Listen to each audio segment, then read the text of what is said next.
আসসালামু আলাইকুম রহমতুল্লাহি ওয়া বারাকাতুহু।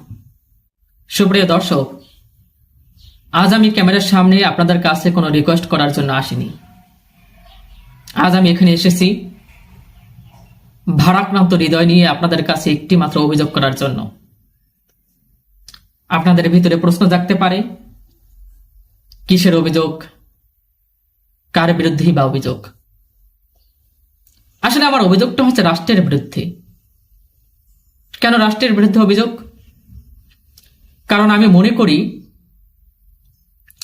ওসমান হাদি ভাইকে শুধুমাত্র একজন খুনি হত্যা করেনি, তাকে হত্যা করেছে রাষ্ট্রের নিষ্ক্রিয়তা, নীরবতা এবং ব্যর্থতা। কেন এটা বললাম? কারণ আপনারা একটু খেয়াল করে দেখেন, যেই খুনি ওসমান হাদি ভাইকে হত্যা করেছে তিনি কিন্তু ইতিপূর্বে অস্ত্রসহ অস্ত্র আইনের মামলায় গ্রেপ্তার হয়েছিল। আচ্ছা, অস্ত্রসহ অস্ত্র আইনের মামলায় গ্রেপ্তার মানে কি? মানে সে ছিল চলমান বিপদ, সে ছিল সম্ভাব্য খুনি। এখন আমার প্রশ্ন হলো, এমন একজন ব্যক্তি কিভাবে মুক্তভাবে নির্বিঘ্নে বাইরে ঘুরে বেড়ায়? কারা তাকে সেই সুযোগ তৈরি করে দিয়েছিল? এটা কিন্তু রাষ্ট্র জানতো, এটা কিন্তু প্রশাসন জানতো, এটা কিন্তু ফাইলে ছিল, তবুও তাকে নজরদারিতে রাখা হয়নি, তবুও তাকে থামানো হয়নি, তবুও তাকে সমাজ থেকে আলাদা করে দেওয়া হয়নি। ফলাফলে আমরা কি দেখলাম? আমরা দেখতে পেলাম প্রকাশ্য দিবালোকে জনসম্মুখে একজন সৎ, দেশপ্রেমিক এবং বিপ্লবী মানুষকে খুন হতে। সব থেকে লজ্জাজনক বিষয় কি জানেন? এখন পর্যন্ত অপরাধীকে গ্রেপ্তার করতে পারেনি এই রাষ্ট্র। আচ্ছা, এটা কি রাষ্ট্রের অক্ষমতা নাকি উদাসীনতা? সেই প্রশ্ন আমাদের মাঝে থেকেই যায়। একজন পরিচিত আগ্নেয় অস্ত্রধারী অপরাধী যদি ধরা না পড়ে, তাহলে রাষ্ট্র এক্স্যাক্টলি কি নিয়ন্ত্রণ করছে?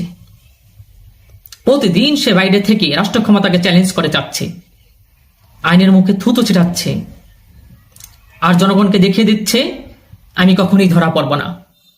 এটাই কি রাষ্ট্রের বার্তা? মনে রাখবেন, রাষ্ট্র যখন চুপ থাকে, অপরাধী তখন সাহস পায়, আর অপরাধী যখন সাহস পায়, জনগণ তখন ভয় পায়। আমি স্পষ্ট করে বলছি, এই খুনের দায় শুধুমাত্র খুনির নয়, এই দায় হচ্ছে সেই ব্যবস্থার, যে ব্যবস্থা একজন আগ্নেয় অস্ত্রধারী অপরাধীকে ছেড়ে দেয়, যে ব্যবস্থা হত্যার পর অপরাধীকে দ্রুত গ্রেপ্তার করতে পারে না, এবং সে ব্যবস্থার যে ব্যবস্থা জনগণের সামনে দাঁড়িয়ে জবাব দিতে ভয় পায়। তাদের এই নীরবতা কোনো ভুল নয়, এটাই চরম ব্যর্থতা। আজ এই অপরাধী ধরা না পড়লে কাল আমরা কে নিরাপদ বলেন তো আমাকে? কেউ আমরা নিরাপদ না। আমি প্রধান উপদেষ্টার কাছে দাবি জানাচ্ছি, এখনই অপরাধীকে গ্রেপ্তার করতে হবে, তার দৃষ্টান্তমূলক শাস্তি নিশ্চিত করতে হবে, এবং এই গাফিলতির দায় রাষ্ট্রকে নিতে হবে। আর আমার কাছে মনে হচ্ছে এই খুনের সাথে একজন সম্পৃক্ত নয়, পুরো একটি চক্র কাজ করেছে। তাই যে চক্র কাজ করেছে তার সাথে যারাই সম্পৃক্ত আছে, সে যেই হোক না কেন, তাদেরকেও বিচারের আওতায় নিয়ে আসতে হবে। নইলে মনে রাখবেন, বিচারহীনতা অপরাধকে জন্ম দেয়, আর রাষ্ট্র যখন ব্যর্থ হয় তখন জনগণই তার মূল্য দেয়। ওসমান হাদি কোনো সংখ্যা নয়, এটা রাষ্ট্রের ব্যর্থতা, আর এই ব্যর্থতা আমরা মেনে নিব না। আমরা এবার রক্ত আর দিব না, এবার আমরা রক্ত নেওয়া শুরু করবো ইনশাআল্লাহ।